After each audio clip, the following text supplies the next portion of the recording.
This was one I think we were all kind of holding our breath and plugging our noses and not quite sure what to expect. It had been a couple of really tough quarters.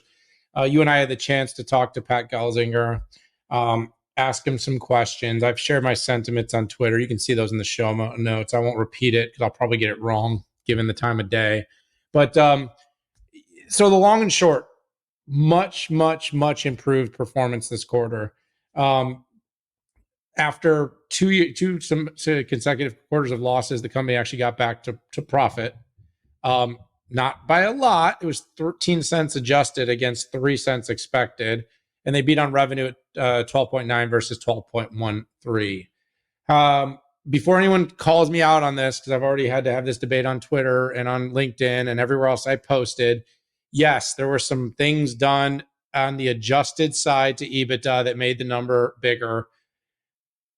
Every company does that though. So just if you're going to go after Intel, you do really need to start scrutinizing every adjusted earnings report the same way, because they had some things written down. There's some things done with depreciation. There's some things where they change amortization.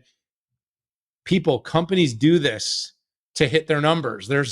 Numbers are not always hit on the top end. They're sometimes hit on the bottom, on the back, and the corner. And adjusted EBITDA is one of the gifts to CFOs, is one of the biggest gifts to CFOs on the planet, because it gives a lot of flexibility for how revenue is recognized, when it's billed, where it's invoiced.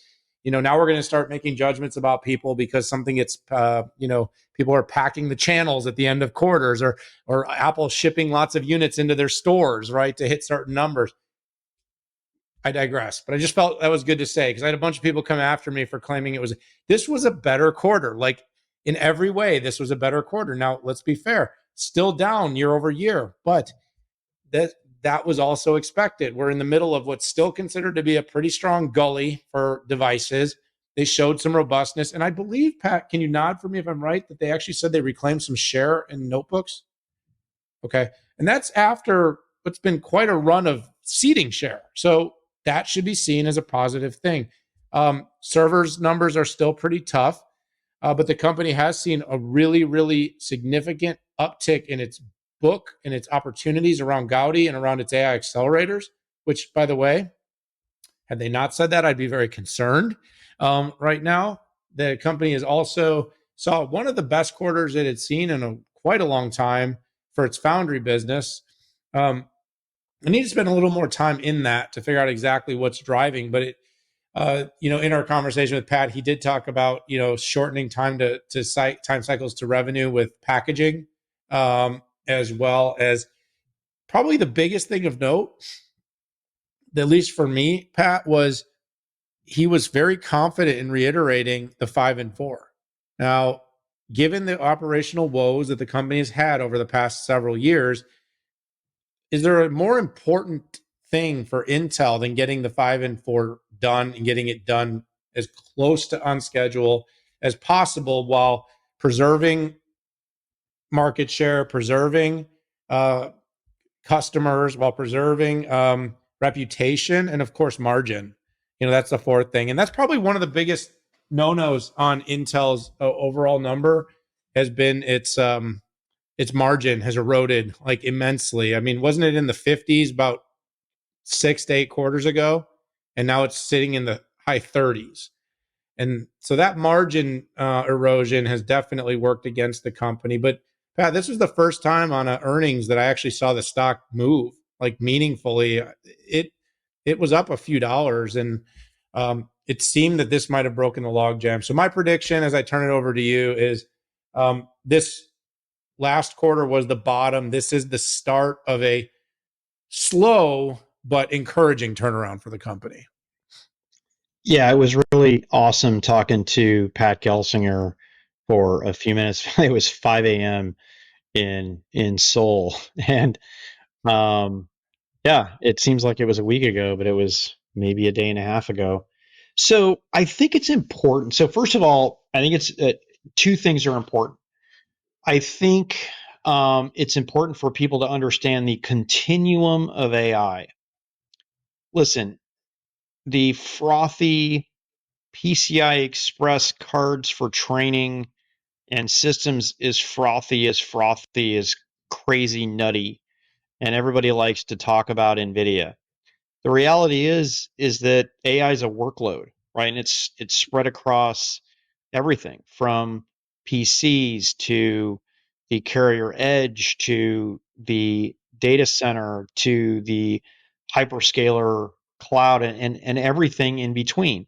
Just by the way, like we have with machine learning today in a $5 SoC or in an FPGA that you get a year's battery life out of.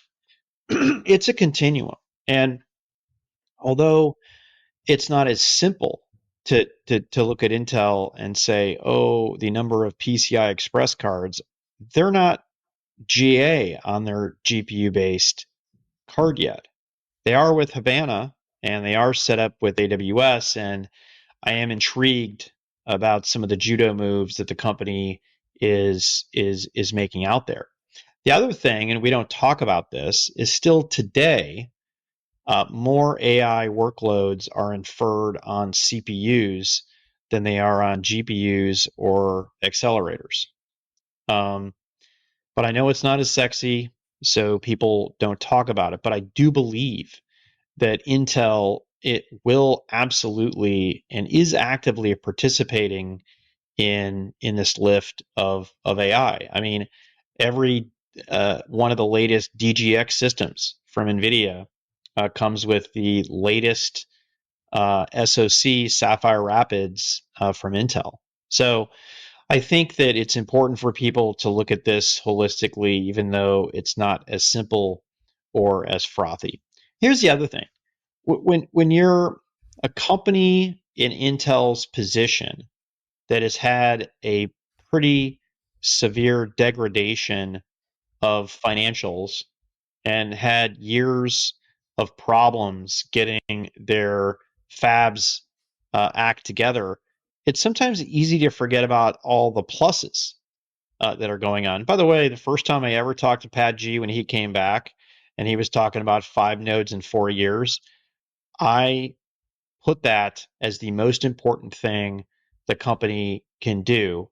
And people were like, "You're crazy. It's about the design." And the design is important, but if you can't actually get the design and manufacture it effectively and on time, you're going to lose. At a minimum, if you have an amazing process, you can fab anybody's product.